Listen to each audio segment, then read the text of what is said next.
Greetings, everyone. Welcome. Hey, just for fun, it'd be nice for people to just to say hi. It's nice to hear other people's voices. So would you mind, if you wouldn't mind, just turn on your mic and say hello, tell us who you are. And even a choral response is fine. Hello. Hi, Ellen. Hi. Andy. Hello. Hello. Hi. Hello. Good evening. Howdy.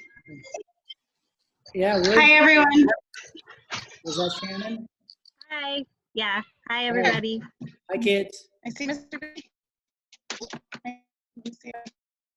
Oops, I'm going backwards. There's B. There's Hi, B. Hey, Manny. Manny the man. Hi, Manny. Thank you, Sarah, for sharing him. This is what we miss so much about not being on campus. Very cool. Hey, Miss Jen. You want to see Miss Jen? Hang on, my computer's not working. Hi, Manny. All right. I better stop touching my screen. There we go. Okay, so let's get this party started. We want to answer questions mostly tonight. That's our focus, but we want to present to you what our plans are as they stand right now. Main focus tonight is our at-home learning program or our at-home academy. So I want to spend most of our time having the experts of that, those who have designed it, Amy, Eileen, and Carrie, the ACE team, to come in and share that with you. So I want to give you some introductory stuff, and then they will present, and then we'll take all the questions. So let me rock and roll through my slide deck just to get us started. Again, there's the meeting agenda that I was just talking about. Yeah. So philosophy of the school. Some of you are brand new to Almond Acres. You've never met me or anybody else on staff. This might be your first connection with us. So I want to give you a brief, very brief 2 slides of a philosophy about the school so you have a general understanding. Because that philosophy, whether we're at home or on site, doesn't change. Before I continue though, would you make sure that all of your mics are off? It sounds like somebody's in your kitchen. So, okay. And then what are the current affairs? Even today, new news has come out from the governor's office, from LA Unified, from other local school districts. The news is changing constantly. I'll go over some of that. How are we making this decision? What are the values that we're using? And then what's the difference between a site-based distance learning program and our at-home system? And then finally, we'll dig into the at-home. So let me go through to the guidelines. Presentation is being recorded. So thank you, Ms. Vertrees, for recording this for us so that we can post it and give it to families who didn't get to make it. Please mute your audio and video. And if you have questions, my bride is standing by here to write down any questions that you have as we go through the presentation. 1 second, though, we still have some mics that are on. When they're coming in, okay. So go ahead and type your question into the comment box. We'll collect all of those questions, and at the end of the 2 presentations, we'll answer them if we haven't already. So please do that for us so that we can answer your questions. All right, next. So what's our philosophy? It's about growing great kids. That is our mission statement. At the same time we're growing great kids, we are unified as a family and as a school, families in school, and we're trying to grow great families because great families grow great kids. Great schools grow great kids. And our unity together doing that is the power. That's the most beautiful power of Almond Acres, is the effort we have between home and school. Number 1 indicator of student success is how engaged parents are with their kids with school. So obviously you're on here tonight. I'm preaching to the choir, but we're growing kids together. How do we do it? We affirm kids for their individual strengths and struggles. We need to understand how our kids are smart, not necessarily how smart they are, but how they're smart as individuals. Affirm that, affirm their struggles so that we can take the next step, which is to stretch them intellectually and personally, change their habits of mind so they can be and become the very best versions of themselves.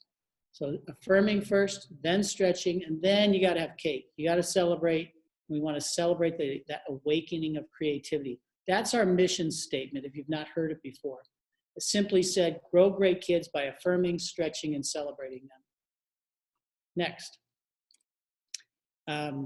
Before I do the next images, I'm going to ask you to do something that I do in most of our tours and presentations. And it's real simple. Both hands up, clasp them together. You're all doing it, yes or yes? Good. Now, each of us have a different thumb on top, left or right. In my case, it's my left thumb. Some of you have your right thumb. And if I were to take a poll right now, it's probably half and half. The fact is, it means nothing. Which thumb is on top is not an indicator of anything. It's just the way you do it. And you do it every time when you clasp your hands together. Now, I'm going to ask you to change it up and physically change your clasp to the opposite way. And if you feel that, you're probably feeling awkward. It's weird. It's not right. Those are different phrases people use. That's unfortunately too often what we as educators and as parents have told our children.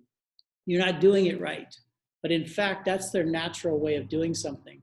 So our school is totally focused on finding that unique learning modality, intelligence, personality of your child so that they can feel comfortable learning the way that they learn. And our job is to try to provide as many experiences as possible so that they are learning in their unique way.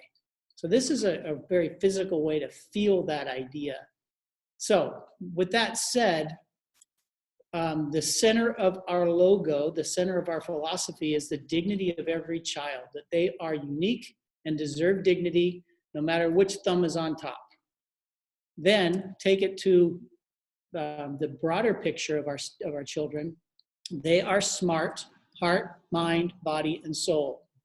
Those are our uniform colors. That's kind of the theme of this school, is celebrating students for their unique individual differences, strengths and struggles, and honoring it. Now, heart, mind, body, soul is a simple way to say it, but that also reflects the 8 intelligences.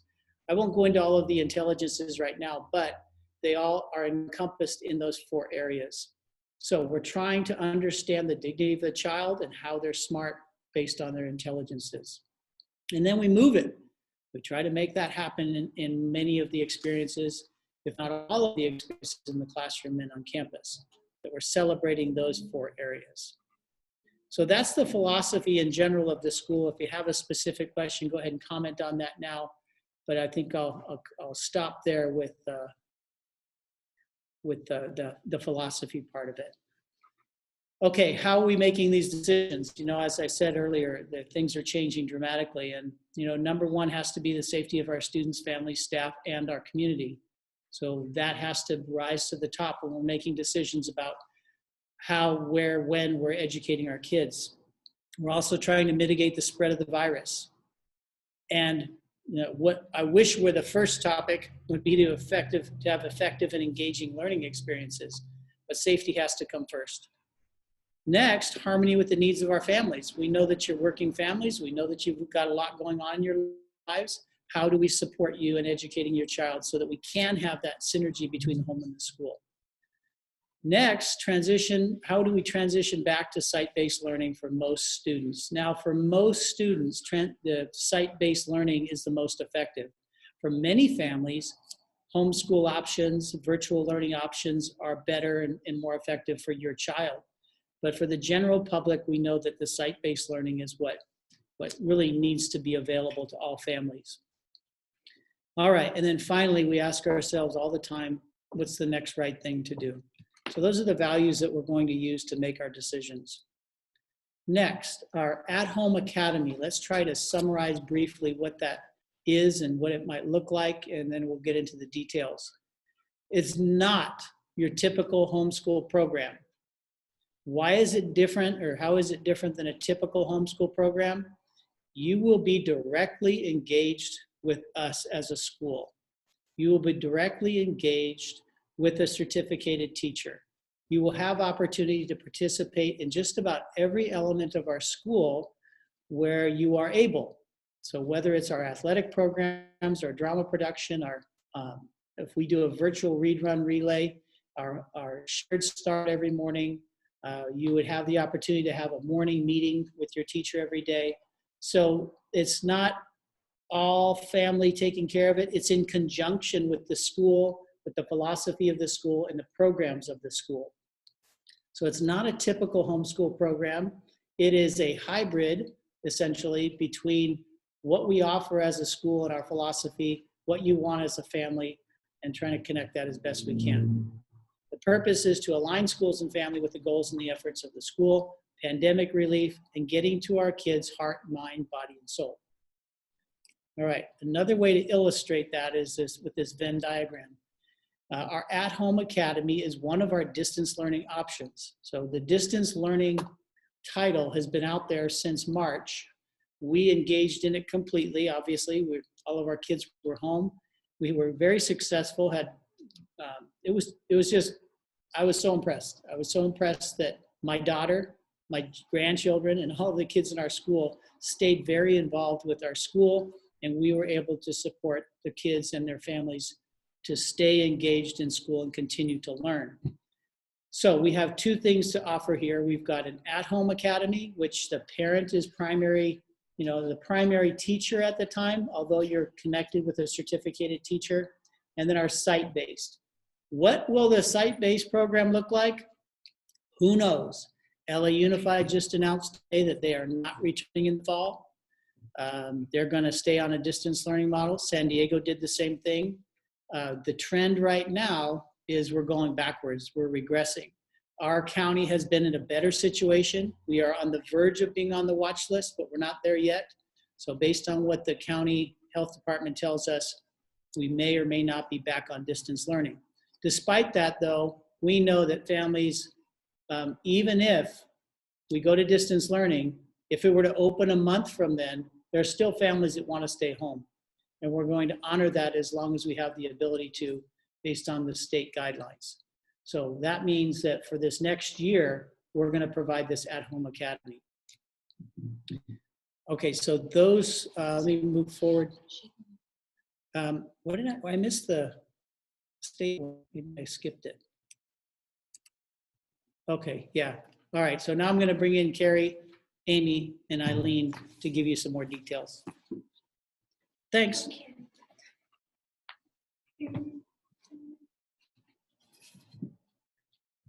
Actually, Amy, this is the.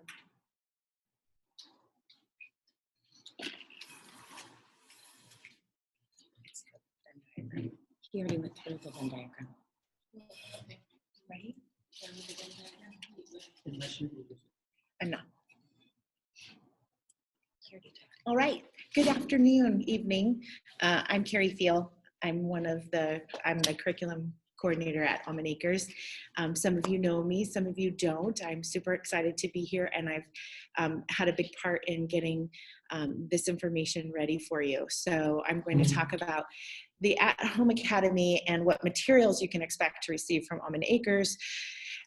So AACA will provide all of your core instructional materials, and that includes any consumables. So we use a math program with a student consumable. You would have all of those materials, including access to our teacher resource materials as well, our studies weekly, and access to core literature that are related to our units. So we will provide all of the core instructional materials. We will also provide a Chromebook when needed. So if you have access to Chromebook or other computer devices at home and you don't need that, then certainly you can use your home device. But if you don't have a home device available to you, a Chromebook would be available through school.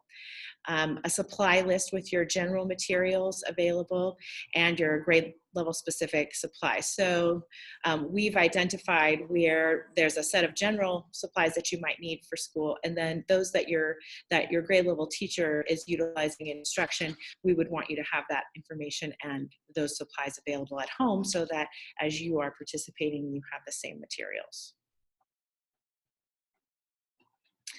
the curriculum and programs. So our in-seat instruction also uses these programs, and so will our at-home academy. So for our English language arts, we focus on the Daily 5 and Cafe. We have service project-based learning, and through our service project-based learning, you would have early reading materials and core literature that would come through to help support the learning of our English language arts standards. We would also provide scholastic news where those classrooms are utilizing it. We would provide our Big Ideas Mathematics, our Studies Weekly for Social Studies, and Science Weekly for our science curriculum.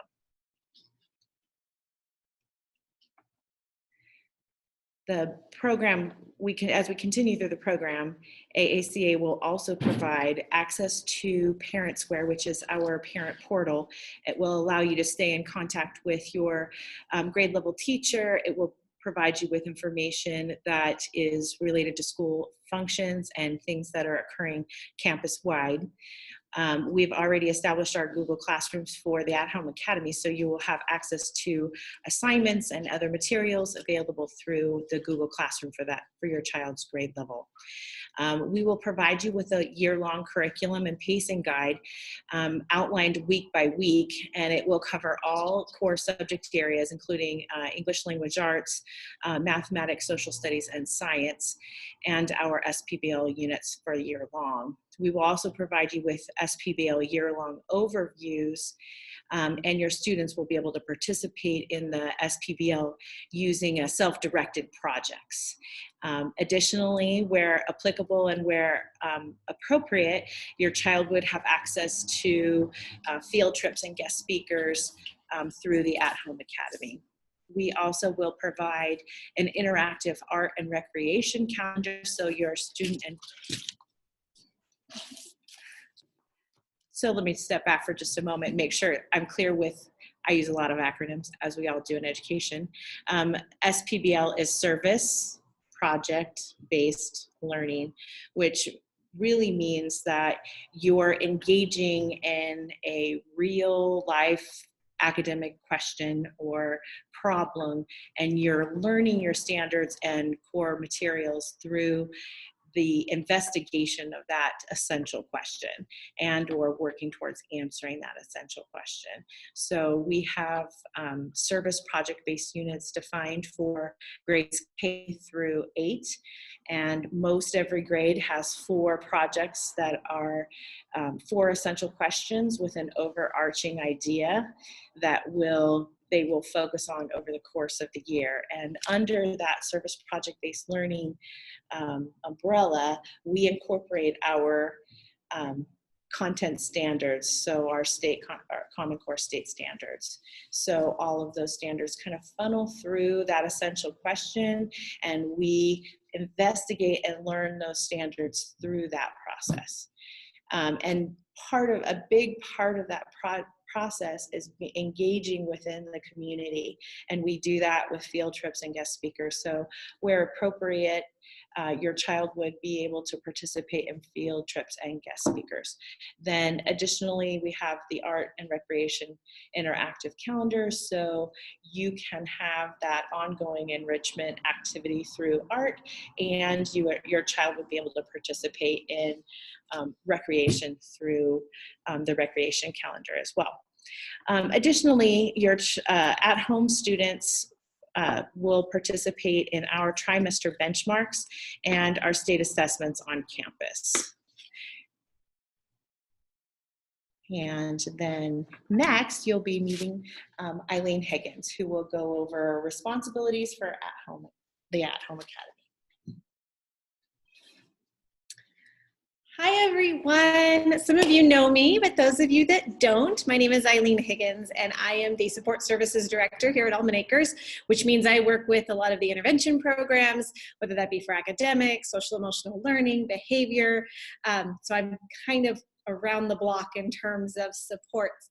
I'm going to do a quick overview of what are our responsibilities. There's sort of 3 groups that are involved in this at-home academy, and one being the school, one being the parents, and then one group being the students. So what are each of those responsibilities? So we kind of broke it down into 3 categories. So the first bullet kind of hits that first category. So curriculum responsibilities. The school's responsibility is to provide curriculum and materials and pacing for the core instruction. The parent's responsibility is to deliver that instruction based on the curriculum, materials, and supplies provided. The student's responsibility is to be a proactive learner and engage with the curriculum that's being provided and being taught. That second bullet talks about technical support. So the school's responsible to offer technical support for families. There'll be a lot of online resources utilized at home learning. So how can we provide support to families and students utilizing those resources? Parents' responsibility, seek out those technical assistance because things can get complicated and confusing quickly. And we have some great guides for parents to sort of navigate any troubleshooting that might need to happen. And then the student's responsibility is to work to learn the technological elements that we're using in our learning. That last bullet across the 3 is how do we engage as a school culture? And for the school's responsibility, that's to provide opportunities for the families to be a part of that school culture. The parent's responsibility is to participate in those opportunities, to engage in the school culture. We'll get into what some of those examples are in a future slide. And the student is to also participate in those opportunities. One of our biggest focal points that we really talked a lot about as we developed this program was we don't want our at-home families to feel separate, to feel that they are sort of in a separate institution.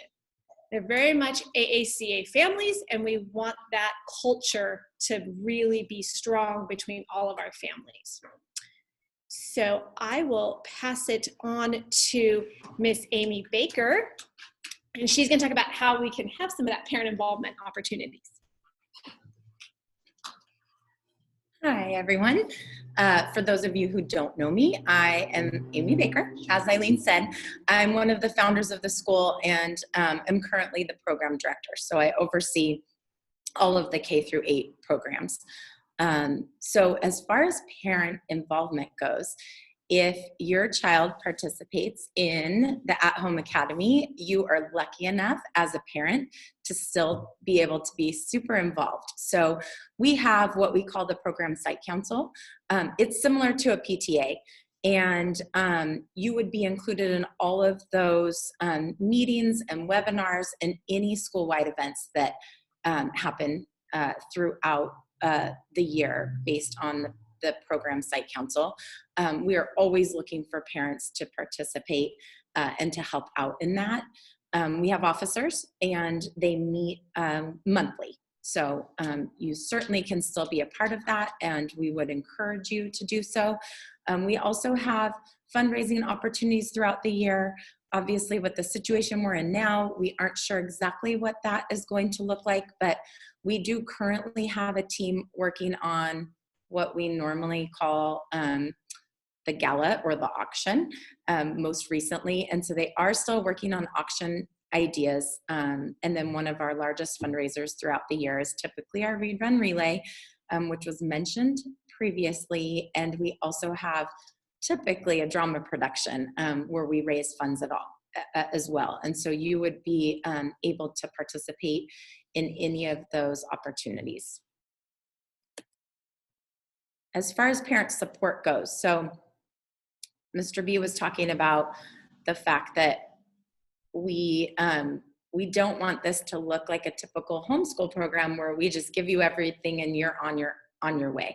So we want to give you that initial support. We will give you that initial support in the way of a parent orientation. So we will go through what are the expectations of our program, what do we expect from you in detail, and we'll go through the materials that we use and how we would like you to use those at home with your child or your children most effectively. And then we will also give you some trainings on our curriculum and our programs and what that should look like at home. And then, like we've talked about before, we would also let you know about any of those inclusion opportunities for you and your family. And then once we do that initial support, we would then provide you ongoing support. So we'll do that initial support before you get going with your kiddos, but then we will have ongoing support for you. So Carrie Fiel and I have already put together weekly office hours that we would then be available. She and I would be available to meet with you. We both are very well versed in all grade levels at our school, all of the curriculum, all of the programs. So we would be available during the day for set office hours. You also would receive Parent Square communication, whether that be whole school or that be something that is specifically directed towards the at-home academy families. And then you would be included, and we would encourage you to attend any of the great Growing Great Parents webinars that Mr. B puts forth. He talks about our framework and our philosophy, habits, parenting, and he talks about specifically how you can use what we're doing at school at home. And so we would love for you to be a part of that as well. And then ongoing support with technology. We have many tech guides already prepared that we would then be able to continue to use. We also have somebody on staff who does IT. And so we have some specific requests for assistance. If you had any issues at all, then we would be able to connect you to somebody to help out with those. So there we go. Back to Mrs. Higgins. Back to me. And actually, I'm going to go over some of the ways that our families can be involved and our students can be involved with our school, some of the events that we have. Every day we do what's called a shared start assembly. Historically, that has been all of us in the gym, leadership students, RMCs, we do announcements, the flag salute celebrations, lessons on our behavior expectations, but obviously due to the COVID restrictions, we can't do that big group anymore. So we will be doing virtual shared starts, and all of our families, whether that's our in-seat students or at-home students, would be encouraged to participate in those assemblies. Sorry, there's a siren outside, if you can hear that. They're not coming our way, so that's good. Another opportunity is our virtual enrichment activities. A lot of our platforms that we utilize for academics have acceleration or intervention supports available to our families and ways to have enrichment. Friday celebrations. We do spirit days where we celebrate our school's behavior, and we've done Halloween celebrations. We had expitations right before Thanksgiving where everyone had pie and cider. So those types of events would absolutely be something you'd be welcome to participate in. Any assemblies where we celebrate academic achievements, athletic achievements, those types of things would be, we would encourage you to be part of those. Those might be virtual at this point because of the restrictions, but we would absolutely want you to participate. Any after school activities, historically we have had enrichment classes after school on our early release Wednesdays. Your families would be eligible to participate in those. Again, given the COVID restrictions, we're not sure what that's exactly going to look like, but that would be an opportunity.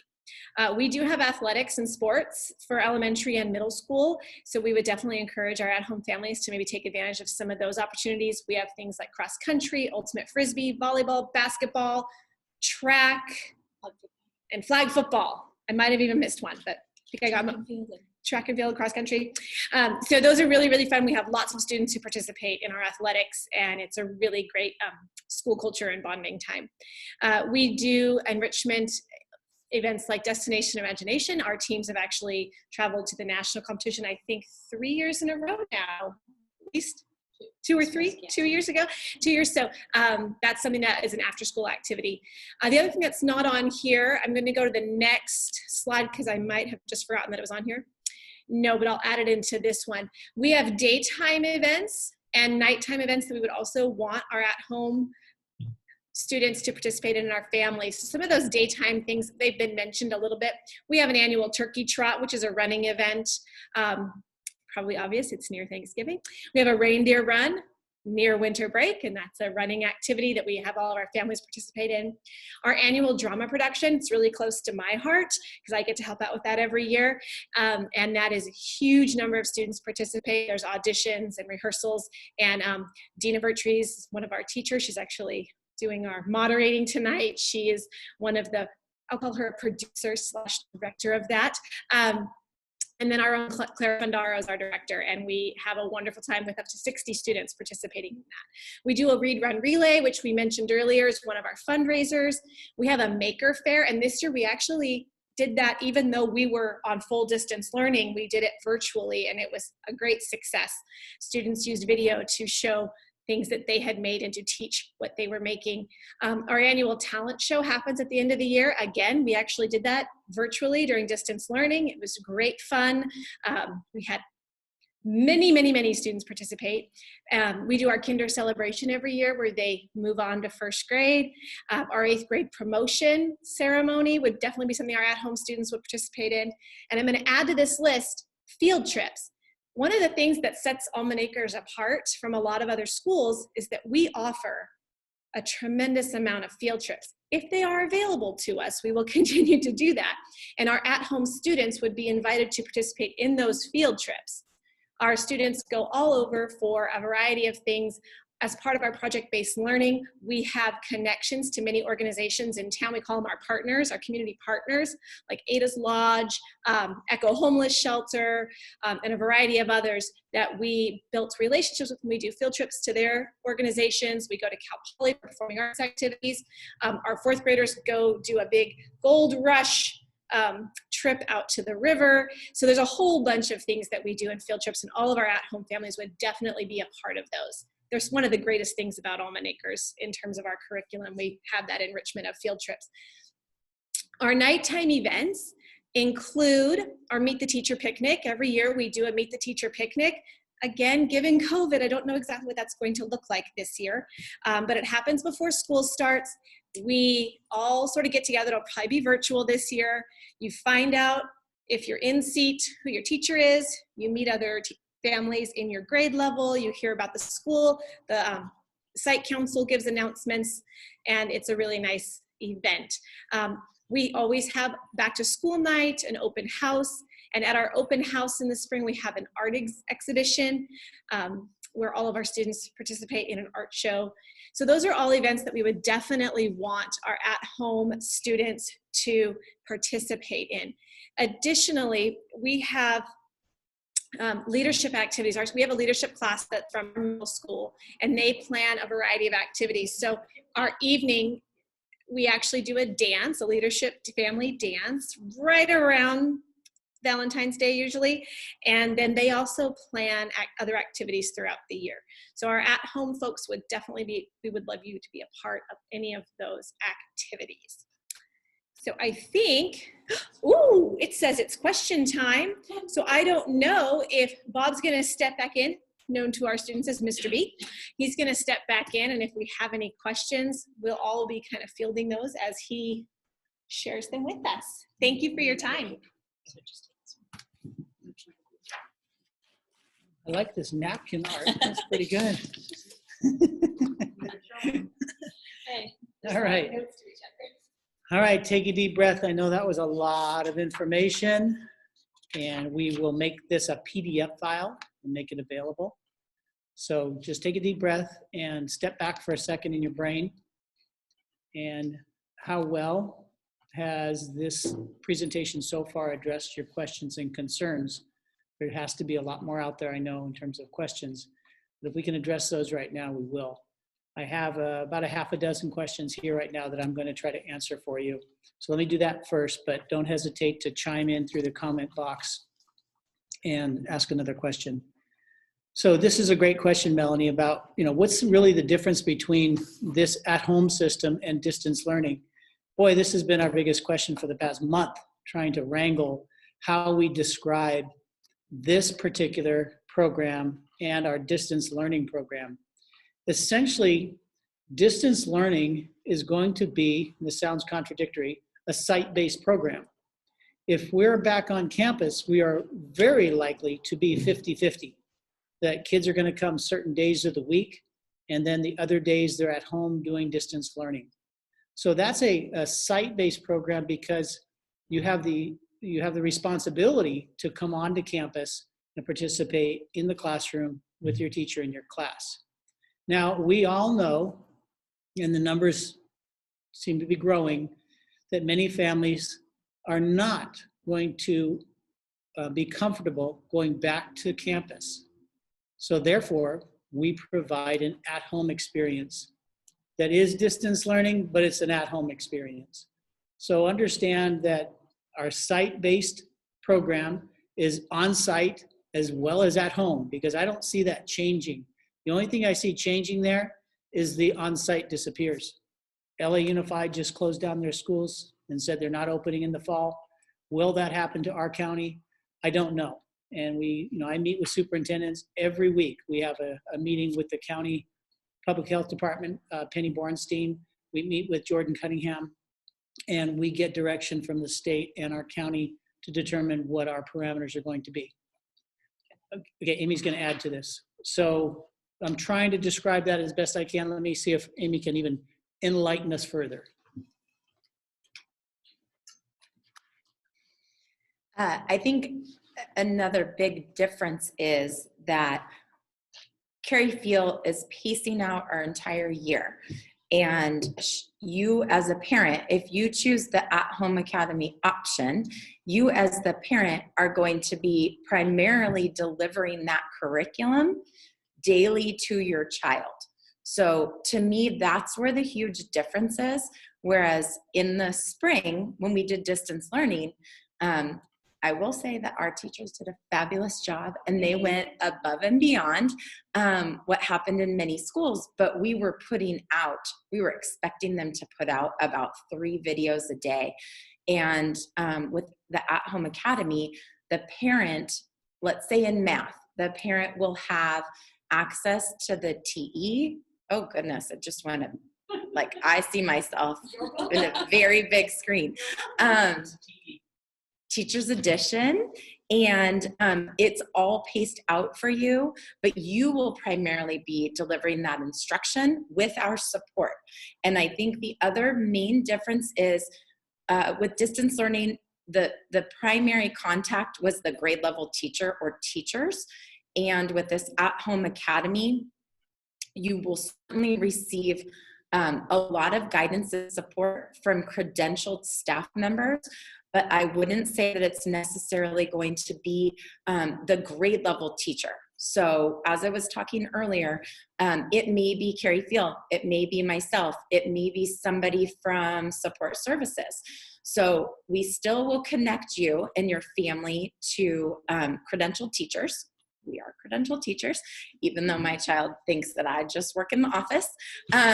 But you might not have that direct contact all of the time with those grade level teachers. Now, depending on what it looks like, if we are in distance learning mode or 50-50 mode for our in-seat option, that means our teachers will be putting out some content that we certainly will make accessible to our at-home families. So anytime we can give you some content that our credentialed teachers at your child's grade level has created, then we will do so. But I think that's the main difference. Anything else to add to that? Okay. You want to go back in? Yeah. That's like a really big picture. Oh, okay. Yeah. I'm trying to keep my distance. I'm gonna be back here. One other thing to stress there, what's essential to effective learning is really a daily connection with the classroom and the school. So yes, we're calling it an at-home system, but there will be connection one way or another on a daily basis for your child and the school. So whether that's shared start, morning meeting, meeting with the teacher, there will be a daily connection. Okay, so I hope that addresses what the distance learning versus the at-home Well, let me say it again. They're both distance learning. One is at home and one is site-based. So the at home, you could stay in that indefinitely as long as this year legislation has told us provide that type of a program for families. When COVID issues go away, we rethink our model. We try to get everybody back into the classroom.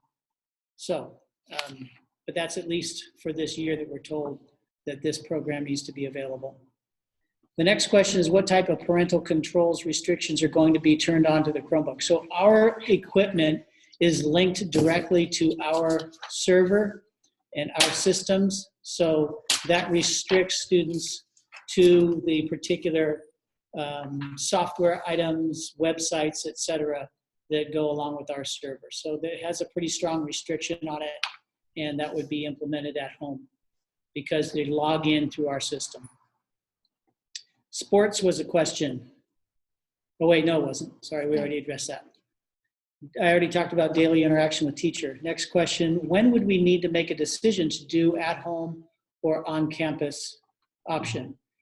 We need to make this decision ASAP. We're sending out, I think tomorrow, maybe the next day at the latest, the actual sign up. It'll be called a request for enrollment into that program so that we know how we have to staff this. So we do need to know ASAP whether or not somebody wants to enroll in the at-home system. It will be a first come, first served basis. Typically in our year, we open up 2 months to open enrollment between January and March. This is not an open enrollment. There will be no lottery. It will be first come, first serve. Whoever signs up first will be able to get into that program. We still have restrictions in terms of our numbers per class, so those will be implemented. So it behooves you to sign up sooner than later if that's what you're sure you want to do. Next question, would we be able to switch partway through the year if it's not working out? We're going to ask everyone to make a commitment for at least that trimester. So we make a commitment for the trimester, it gets us into November, and we see if it's still working. If not, and it's better for you and your family, your child to be back in seat, then that child has that seat in the classroom still.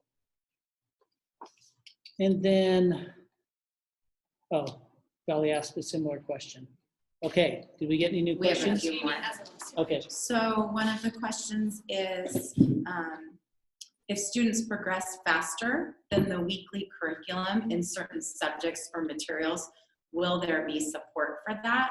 Absolutely. So when we started this school, we wanted to make sure that we were choosing programs that were more focused on the individual. And so we're lucky in the sense that a lot of the programs that we have allow for either that acceleration or that reteaching piece. So if your child signs up, or you sign your child up for At-Home Academy, and they are able to move through that pacing at a faster speed, or they need some more difficult work or content, then we can help you to provide that for them, either in our online applications, so some of them allow for that, or with our actual materials. So yes, absolutely. And that's something where Carrie and I have set up this program so that just like we did if you were here in the spring for distance learning, we had everyone in Google Classroom, and we've set that up for the At-Home Academy. And so things will come through Google Classroom, but like I had said, we will have weekly office hours. And then because we have more flexibility within our schedule, you would be able to directly talk to us, and we would be able to help you with that acceleration piece. Same with that reteaching piece. If your child's struggling, because we are putting together the pacing based on the grade level standards. So everything that you're going to get is still based on the Common Core state standards. And we all know that here are the standards we're teaching at a certain grade level, but some kiddos are ready for them. Some still need some foundation, and some have shown proficiency with them and they need some acceleration. So that's where we could step in and help you make sure that your kiddos are getting what they needed. There was another one. I lost it. There was a program piece. There's a lot on Is there a enrollment. limit to how many can join? Yes. The question was, is there a limit to how many can join? The limits are based on the classroom capacities. So if we were to, we're not going back to school right away. We're going to be on a hybrid at minimum, if not on distance learning. But anyway, the limit in our charter is 48 students in kindergarten, 48 in first, second, and third grade. In fourth and fifth grade, the limit is 30 per class. And in sixth, seventh, and eighth, the limit is 32 children. So depending on the ages of your children would determine. Now, if you're already enrolled in our school, then you already have this option, because we're using the classroom number to determine how many students can be in. So I hope that answers it. Talk about work, how work is turned in, and then how it's graded. Okay, let me double check our questions here. Have these all been answered? Or I think that's why Amy handed it back to you. okay. No, they haven't all been Okay. answered, So- but a lot of them are enrollment questions. So as far as work being turned in, so that does look different. And graded. Okay. Work being turned in and graded. So we will, anything that we will push out to you through Google Classroom that we are going to want back, we will let you know what those things or assignments are that need to be turned back in. The difference is though, with some of that work, the parents will be grading it. So we will talk about what that looks like at a 4, 3, 2, or 1, but that will happen at home. Now, if your children are part of the at-home academy, they will, and this is in the paperwork that I know you all read before you join this meeting, they will come on site if we are on site, or we will do it virtually. They will participate in all benchmark assessments, as well as standardized testing. So the grading does look a little different, and we haven't figured out all of the details with that yet. So as we continue to develop this program and before this program starts, then we would be able to give you a far clearer answer on that. Okay, a new question. Do we need permission to enroll if you're in another district? No. One of the beauties of a charter school is there is no inter-district transfer necessary. You just enroll with us and you don't have to go to the district for an inter-district transfer. You can go to any charter school in the state of California without an inter-district transfer. Next question, face shield. Can a child wear a face shield instead of a mask or a covering? And the answer is yes. We're going to follow whatever guidelines our county health department gives us, but face coverings of some sort, be that a mask or a shield, are to date the acceptable ways. Now, we have been able to procure from a donor all that we need for face coverings, shields, sanitizer, thermometers, etc. So we feel really good about having all of the safety equipment necessary when we get started. Well, if a student is ill and in the Insight program, can they switch to the at-home academy for a time? Let me come back to it. They're talking about if they get COVID, and then they're going to be in this period of recovery without a fever for a certain amount of time, so that will throw them into a different. I think that's very different than being homesick for a few days. So I think it's going to depend on It is. It's what going it to depend is. on what the county says too. Right now, the county says if there's a student that comes down with COVID, a qualified case of COVID, then what happens to that whole classroom? Do they go home for 12 days? So that's not totally clear yet, but that's probably what would be determined by the county health department. So again, we'll be as cautious as possible, but these are the things that are really up in the air right now and causing a lot of concern for opening up schools. There's a list over here as well. Okay, to finish those. The SLO County is enrollment limited to San Luis Obispo County. This has come up before. I did get information from Katrina in Butte San Luis Obispo. County. They're out of the county. Oh, if someone that lives outside of the San Luis Obispo County. That's a yes or a no? So enrollment is limited to our county. That's what Thank you. Katrina's message was. That was one of the Okay. questions. Just say it clear. Uh, You have to This be is still a something to check because we have had students out of the county. So we have to double check if a student is out of county, can we enroll them? We've had students come from Monterey County and enroll. So there's some question mark there still. Okay. How often will schoolwork be turned in? Like weekly on a home program? They're looking for flexibility, like daily, weekly? No, certainly not daily. Certainly not daily. I think it's going to depend on what it is. I'm looking at Carrie, sorry. I would say that it will be primarily focused around end of unit assessments, and that it won't be inclusive of day-to-day work. Yeah, so typically throughout the day, your kiddos are going to have a lot of practice. So let's say for math, they have a unit, they are going to have math practice and they're going to have math homework. We're going to, I think, ask you to keep that and potentially give it to us so that we have it in case we're audited. But as far as there's end of unit chapter practice, chapter tests, and those are the types of things that we are going to want to see along with the trimester benchmarks. Because really our goal is to make sure that if you choose the Almond Acres at Home Academy for your child, that they are able to be successful both socially, emotionally, obviously, but academically. And so we do want to progress monitor that. So we will choose some key things in order to do so, but we aren't going to have you turn in every piece of work that they do.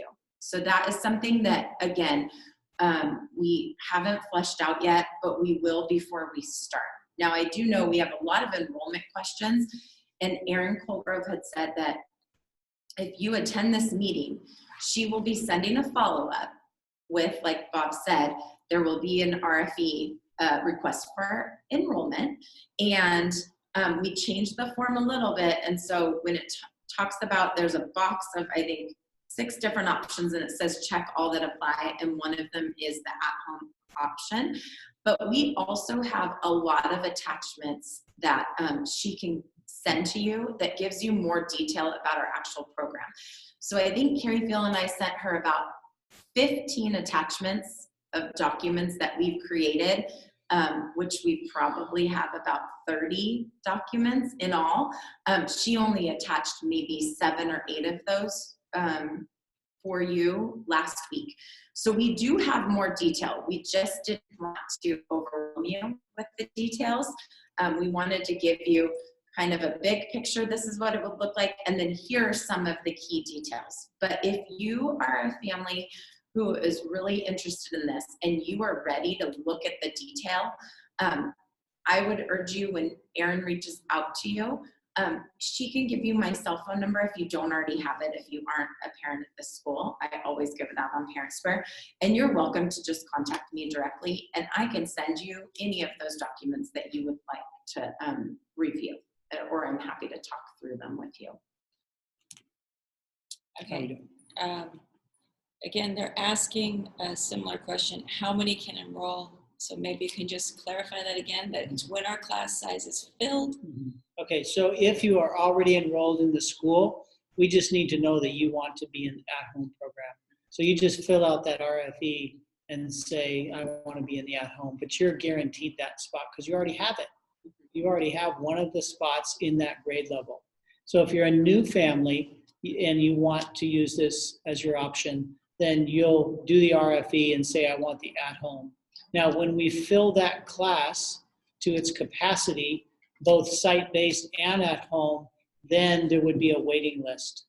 So unless there's another option for us, we're not sure yet, but essentially right now, all we can say is we have space for the number of students that may be enrolled in 2 full classes. So in kindergarten through 3rd grade, that's 48 students. In 4th and 5th grade, it's 60 students, and in 6th, 7th, and 8th, it's 32 students in each of those levels because we only have 1 section of each.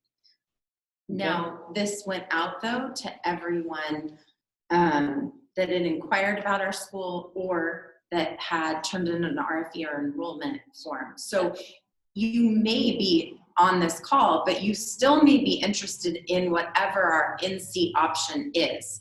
So if you've turned in an enrollment packet already, you have a space as well.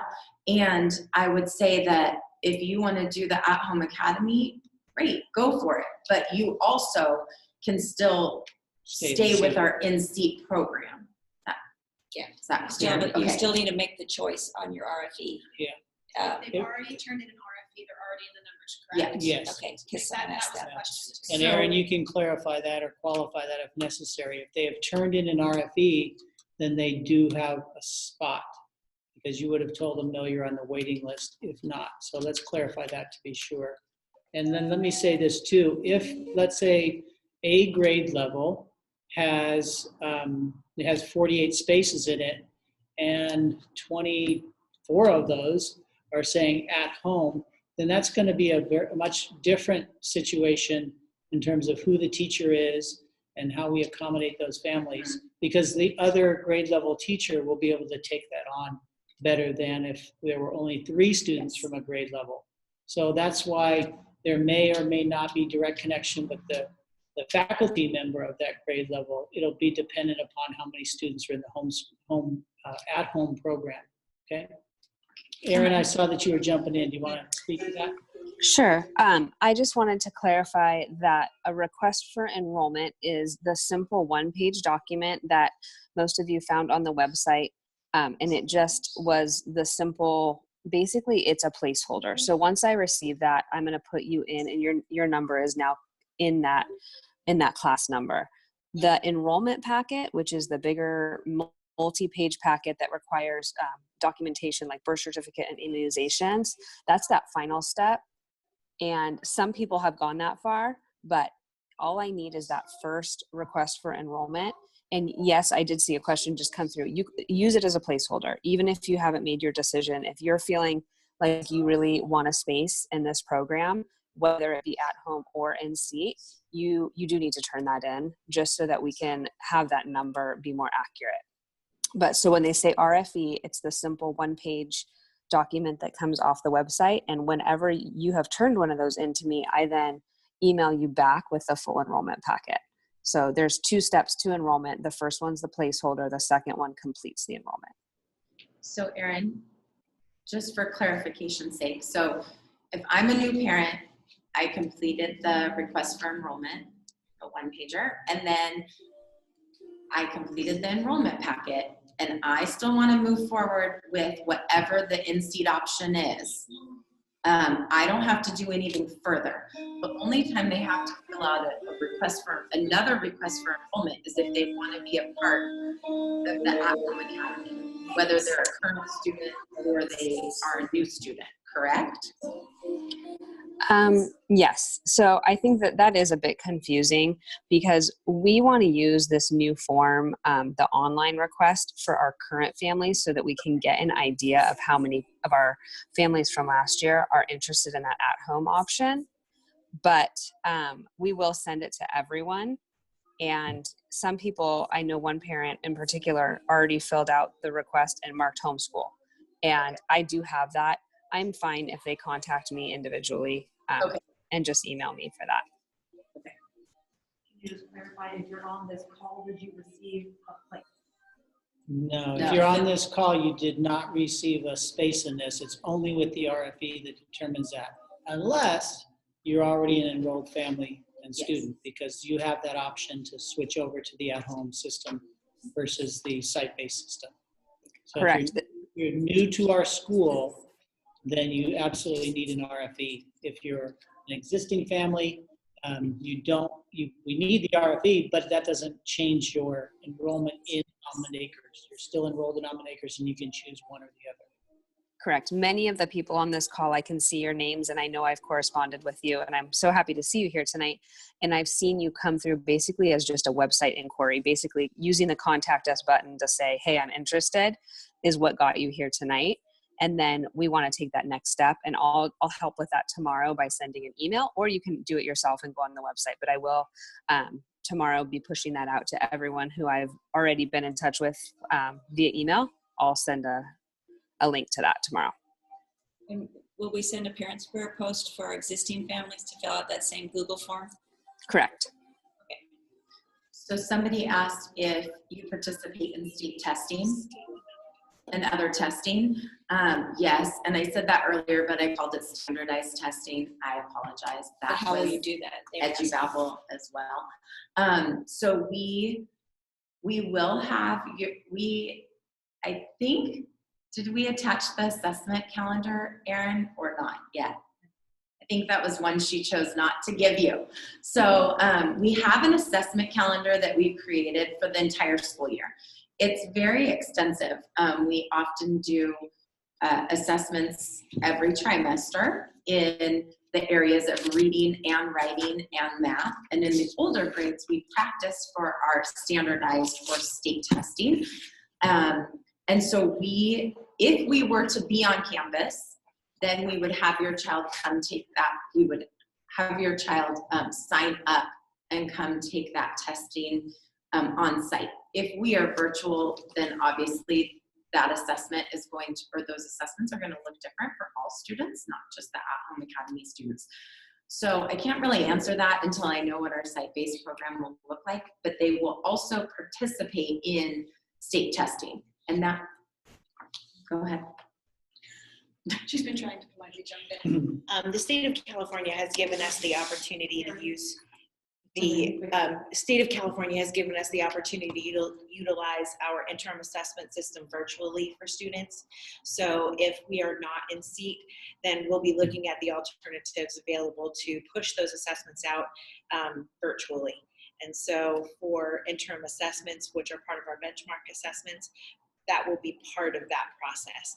And then for the 19-20 year, the state of California has suspended our summative assessments, and depending on what it looks like for next year, they'll make that determination then. But if there is in-seat instruction going on at that point in time, we would be mandated to provide that assessment. She means the state testing that you asked about. Yeah. Thanks, Carrie. Okay, a couple more. I think we're narrowing it down here. And I'll reiterate, because the questions come up again, do we still fill out the RFE? Yes. Existing families or new families, fill out the RFE to secure your at-home space. If you're already enrolled in the school, you don't have to worry about losing that space because you're already enrolled. And then another question regarding the work and completed work. Parents will do a lot of the assessing of their child's success every day, but there will be periodic times where you're asked to send in the work to the teacher, to the certificated teacher.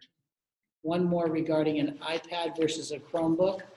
We can assign the Chromebook so you can have them at home, but whether you're on an iPad, MacBook, or Chromebook, you're still logging into our network. And once you're in our network, then we have access to where that child is going, how they're using the system. If, oh, sorry, that's not 6 feet. I would say though, if you were asking as far as investing in one of those devices for home, maybe aside from being a kindergartner, I would say that it was just more of, I wanted a consistent, I wasn't sure if it was a different experience. It is a different experience. So like, if it's referencing like, press this button on your Chromebook, you know, if that's gonna be part of the lesson, that's what I was concerned about. Not typically, however, I would say if you're going to